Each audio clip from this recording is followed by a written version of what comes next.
কিন্তু এই পুরুষতান্ত্রিক সমাজে কেন কে এত বলছে বছর ধরে পুরুষতান্ত্রিক? এটা অবকাঠামোগুলো এরকম পুরুষতান্ত্রিক রয়ে গেল? সমাজ না কোনোদিনও।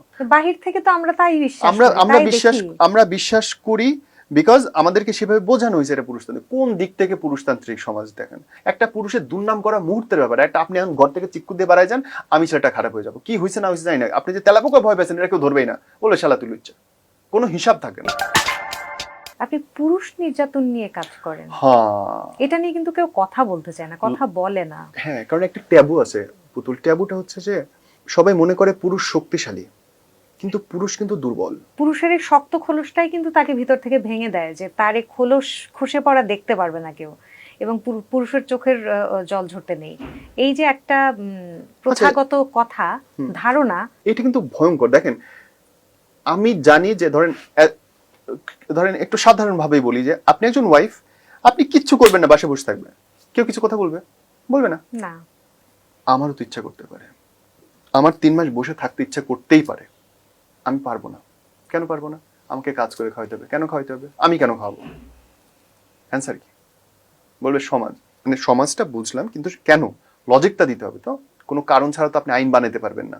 আইনতভাবে সন্তানের অধিকার হচ্ছে মা, যে কোনো সময় ডিভোর্স হইলে সম্পত্তির অংশ মা বউ পাচ্ছে, সবকিছু তো তুমি পাচ্ছ, তাহলে আমি কেন করতে যাব?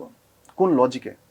কোনো লজিক নেই। কিন্তু পুরুষ মানুষ এই শহরে এত বেশি নির্যাতিত। নারী এবং শিশু অধিকার আইন আছে। আচ্ছা বলেন, একটা শিশু সে নিরপরাধী, কারণ শিশু অপরাধ করতে পারে না, তাই তো? একটা নারী, সে তো অপরাধ করতে পারে। তাহলে নারীর সঙ্গে শিশু আইন কেমন এক হবে? অনুচিত, কোনোভাবেই যায় না। কারণ শিশু নিষ্পাপ, একটা নারী চাইলেই পাপ করতে পারে, অপরাধ করতে পারে। সো নারী এবং শিশু অধিকার আইন হইতে পারে না, তাহলে পুরুষ অধিকার আইন হইতে হবে, তাই তো? একই অপরাধ। আপনার একজন ছেলে একজন মেয়ে যদি পরকীয়া করে, ওই পুরুষটার জেল জরিমানা আছে, ওই নারীটার কিছু নাই। কেন? দুজনই তো এক্সট্রাম্যারিটাল অ্যাফেয়ার করলো, ওই লোকটা জেল হবে 6 মাস 7 মাস, ওই মেয়েটার কিছু হবে না। What in logic? একটা পুরুষ একটা মেয়ের সঙ্গে ভালোবাসা করতেছে, তারা ফিজিক্যালি ইন্টিমেট হচ্ছে, 2 দিন পরে, ওই 7 বছর পরে, আমার পেজে আছে দেখবেন, আর্জেন্টিনার পেজে ঢুকলে 7 দিন পরে গিয়ে বলতেছে, 7 বছর পরে বলতেছে আমার 7 বছর আগে ধর্ষণ করছে। যখন তাদের রিলেশনশিপটা নাই, ওই ছেলে মনে হয়েছে যে এর সাথে থাকবো না। কেন? এতদিন মনে হলেই, এবং এর বিচারে ছেলেটা জেল হয়েছে, বিকজ আইন সেটা করতে বাধ্য। কেন? এটা কোন লজিকে হবে? তুমিও মজা পাইছো, আমিও মজা পাইছি, দোষটা পোলার। ছেলেরা ছেলেদের পৌরসত্ব দেখাইতে, মেয়ে লীগও দেখাইতে আইনগুলোকে এমন অবস্থায় নিয়ে এসছে, তারপরে হচ্ছে মানবাধিকার নারী সংগঠনগুলোর চাপে এমন একটা বাজে অবস্থা, প্রত্যেকটা ছেলে শারীরিক মানসিক নির্যাতনের শিকার এখন, বলতে পারে না। কাকে বলবে? থানায় যদি ফোন করে কেস করতে যায়, হাসে, কেসও নিতে চায় না, যে আপনার বউ আপনারে মারছে, কি এমন পুরুষ হইলেন যে আপনি বউর মার খাইলেন? ওই লোকটা বলতে পারে না যে আমি যে উল্টা একটা থাবড়া দেবো, যদিও সেটা অনেক বেআইনি, কিন্তু সাথে সাথে তো আপনি আমাকে ধরে নিয়ে যাবেন 911 ফোন করলে।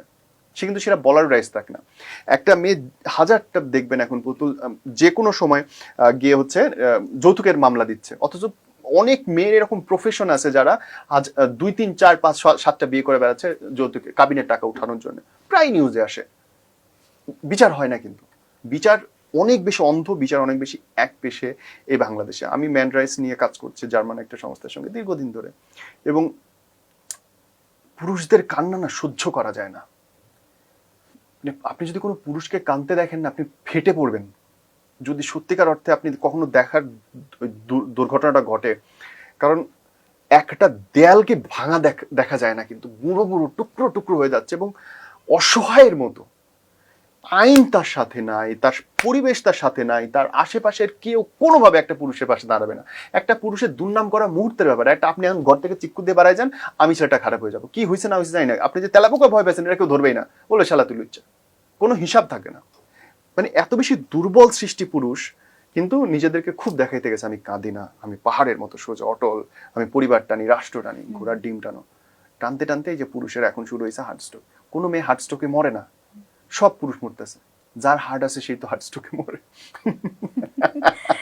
এটা নিয়ে কিভাবে কাজ করছেন? এটা নিয়ে আমরা কাজ করি, মেন্স রাইট নিয়ে আমরা বিভিন্ন সময় সেমিনার করি, আমরা মানববন্ধন করি, আইনটা সংশোধনের জন্য আমরা বলি। হ্যাঁ, মানে যতক্ষণ পর্যন্ত আইন সংশোধিত না হবে ততক্ষণ পর্যন্ত তো ব্যক্তিগত পর্যায়ে কারোর তেমন কিছু করার নেই। হ্যাঁ, কিন্তু আইন সংশোধনের জন্য চাপ দিতে হয় গভর্নমেন্টকে। এনজিও গুলো যে কাজটা করে, মুখ্য ভূমিকা পালন করে যে আইনে কি কি সংশোধন হইতে পারে, কি কি অসুবিধা হচ্ছে সেগুলো তুলে ধরা, আমরা সেটা করছি, স্মারকলিপি দিচ্ছি, বিভিন্ন মন্ত্রণালয়ে যাচ্ছে এবং এই ভুক্তভোগীদের প্রেশার গ্রুপ হিসেবে কাজ করছি, তাদেরকে তুলে আনতেছি সামনে। মানে একটা একটা খুব দুঃখের ঘটনা বলি। এক সৌদি প্রবাসী বিয়ে করে সুন্দর করে বউ বাচ্চা রেখে গেলেন, ওখানে গিয়ে 4 বছর থাকার পরে 11 লাখ টাকা তার বউয়ের কাছে পাঠাইছে। হ্যাঁ, যেদিন ফিরে আসবে টিকিট কাটছে, শুনছে বউ আনন্দে আনন্দে খুশি, বাড়িতে গিয়ে দেখা যায় তার 7 দিন আগে বউ ডিভোর্স দিয়ে চলে গেছে। 11 লাখ টাকা কই, গহনা কই, এত যে ইনভেস্ট করলাম, ইমোশনাল ইনভেস্ট করলাম, সেগুলো কই, কিচ্ছু লাগে না। একটা মেয়ে ডিভোর্স দেওয়ার জন্য she don't need anything, একটা পেপার সাইন করে পাঠিয়ে দিলে হয়ে গেল, শেষ। একটা পুরুষ আসেন তো, এত সোজা সোজা না। কিন্তু এই পুরুষতান্ত্রিক সমাজে কেন কে এত বলছে বছর পুরুষতান্ত্রিক? ধরে অবকাঠামোগুলো এটা এরকম পুরুষতান্ত্রিক রয়ে গেল? সমাজ না কোনোদিনও। বাহির থেকে তো আমরা তাই বিশ্বাস আমরা করি, আমরা তাই বিশ্বাস দেখি। আমরা বিশ্বাস করি বিকজ আমাদেরকে সেভাবে বোঝানো হয়েছে এটা পুরুষতান্ত্রিক। কোন দিক থেকে পুরুষতান্ত্রিক সমাজ দেখেন আপনি? ওই আমাদের দাদাদের আমলে 2-4টা বিয়া করতো, সেটা দিয়ে পুরুষতান্ত্রিক সমাজ হবে? মোটেই না।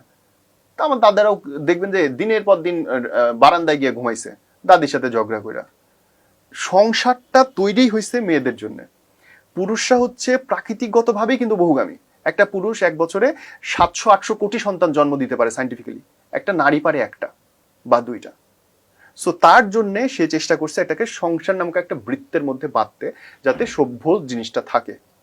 সো শুরু থেকেই সভ্যতা শুরু যেমন কৃষিকাজ, কৃষি ছিল প্রধান, নারীরা, এবং নারীরাই তো কাজ করতো একদম সভ্যতা শুরু থেকে।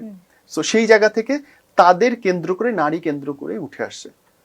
পুরুষরা এই জায়গাটা কিছু সুবিধা পেয়েছে যে তারা যখন এই মধ্যযুগে যখন ধর্মগুলো অনেক বেশি প্রসিদ্ধ হইতে শুরু করলো, ধর্ম জীবন ব্যবস্থা রাষ্ট্র গড়তে শুরু করলো, তখন অধিকাংশ ধর্মেই নারীকে একটু আলাদা করার চেষ্টা করা হয়েছে। নারীরা সম্মান নিতে গিয়ে আটকাই গেছে। এই কত কয়েকশো বছরের ইকুয়েশন। এখন আবার জিনিসটা 80-90 বছর ধরে দেখবেন যে টোটাল উল্টে গেছে। প্রাচ্যে শুরু হয়েছিল আন্দোলনটা, এখন সারা দুনিয়াতেই নারী অধিকার নামে একটা অদ্ভুত জিনিস চলতেছে। নারীরা কোনোদিন পুরুষের সমান না, অনেক উপরে। এই এই তত্ত্বটা কেন যেন অনেকে মানে বুঝতে অনেক দেরি হয় যে নারী অনেক শক্তিশালী। নারী একটা মানুষকে ধারণ করতে পারে ভেতরে, ভাই। একটা পুরুষের কোনো ক্ষমতা নেই। পুরুষ অনেক দুর্বল। একটা নারীর যে সহনশীলতা, একটা নারীর যে শারীরিক ক্ষমতা, কোনো পুরুষের নেই। পুরুষরা মনে করে যে নারীরা বক্সিং দিলে হয়তো সে পারবে না, কিন্তু ভাই নারীর শরীর অনেক বেশি শক্তিশালী। সে মানসিকভাবে দুর্বল থাকে বা সে সহ্য করে, সেটা ডিফারেন্ট। পুরুষরা কোনোদিন নারীর সমান না। They are very different kind, and they are very different kind. Sorry, আমি অনেক আবেগী কথা বলে ফেলছি ভাই, ভুলে মাফ করে দিন। জীবনের এই পর্যায়ে এসে, এই বয়সে এসে, কত বয়স সেটাকে জানতে চাইতে পারি? আমি 42 40s, 40 আর্লি 40s। এই জায়গাটাতে এসে এখন কি স্বপ্ন দেখা হয়? খুব মুশকিলের প্রশ্ন, কিন্তু এটুকু চাই, ব্যক্তিগত স্বপ্ন।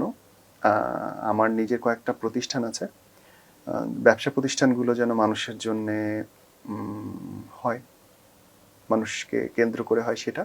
আর নিজের মেয়েটা যেন পড়ালেখা করে শেষ করতে পারে, মরার আগে ওটুকু দেখে যেতে পারে যে ওকে পড়ালেখার একটা স্টেজ শেষ করছে।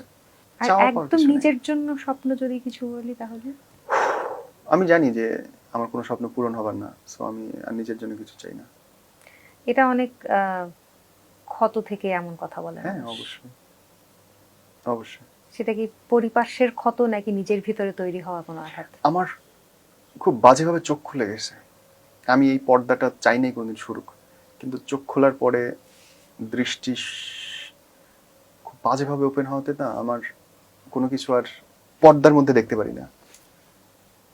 আমার মনে হয় যে এর নিচে ফোম আছে, ফোমের কালার ওইটা, তার নিচে একটা কাঠ আছে, মাদার কাঠ, তার কালার ওইটা। আমার কাছে এটা চেয়ার মনে হয় না, আমার কাছে এটা অনেকগুলো যোগফল মনে হয়। এত বেশি জটিল অঙ্কের ভিতরে জীবনকে কেন ফেলা হলো? আমাকে জোর করে টেনে নামাইছে। বিকজ আমি একটা প্রতিষ্ঠানে যখন চাকরি করতাম, আমার জীবনের বড় অ্যাক্সিডেন্ট। চাকরি করতে গিয়ে আমি যখন আইনি ঝামেলায় পড়লাম, আইনি ঝামেলা থেকে বের হওয়ার সময়কালীন সময়ে আমি খুব বাজেভাবে যে জীবনটাকে দেখে ফেলছি। ওই দেখাটা আমার অনেক ক্ষতি করে ফেলছে। এই দেখাটা না দেখলেই হয়তো জীবনে আরাম পাইতাম, কিন্তু এখন আরাম পাই না। কেমন লাগলো আমার পুতুল ঘরে আত্মকথনের ও কথা বলে? সুইট। আমি তো শুরুতে বলছিলাম পুতুল, আমি আপনাকে অনেক সম্মান করি। তো ইটস আ প্রিভিলেজ এবং আমি সম্মানিত আপনার শোতে আসতে পেরে, because you are very different. গায়ে ভাষা, পদ্মপাতা না আপনি, আপনি নিখাত পুকুরের জল। বাহ, কি সুন্দর বললেন। অনেক ধন্যবাদ, আমার অনেক দিনের ইচ্ছা পূরণ হলো। শোধ নিলেন বলেন না, যে না। আপনি আপনার সাথে আমি গেছি না, শোধ বাদ। হ্যাঁ, আমার খুব ভালো লাগলো আপনাকে অতিথি হিসেবে পেয়ে, এবং আপনি যে আমার আমন্ত্রণে এসেছেন, সময় Thank দিয়েছেন, সেটার জন্য অনেক ধন্যবাদ। আর যা কিছু স্বপ্ন, হয়তো সবটা আমাকে বলেননি, কিন্তু তারপরেও মনের ভিতরে পুষে রাখা গোপন স্বপ্নটুকুও আপনার সফল হোক, সেটাই শুভকামনা জানাই। ইনশাআল্লাহ। আর Thank you. কন্যার জন্য শুভকামনা, অনেক আদর। খুব সুন্দর একটা পরিবার নিয়ে সামনে এগিয়ে চলা হোক। ইনশাআল্লাহ। আর যে সুন্দর সুন্দর বার্তাগুলো আপনার কাছ থেকে আসে আপনার পেজের মাধ্যমে, সেটা চলুক। Thank you so much. Allah bless you. আপনারা দোয়া করবেন, ভুল ত্রুটি হলে মাফ করবেন, অনেক কথা আবেগে এদিক ওদিক হয়ে যায় তো, ছোট মানুষ। Take care. আসসালামু আলাইকুম। দর্শক, পুতুল ঘরে আত্মকথনের চেষ্টা করি একটু ভিতরকার মানুষটাকে বের করে আনার। আমার এটা প্রথম অভিজ্ঞতা আরজি নীরবকে এভাবে জানা। আমি জানি না আপনারা এর আগে এভাবে জেনেছেন কিনা, কিন্তু আমার ভীষণ ভালো লেগেছে আজকের এই আড্ডাটা। আশা করি আপনাদেরও ভালোই লেগেছে। দেখা হবে সামনে। শুভকামনা।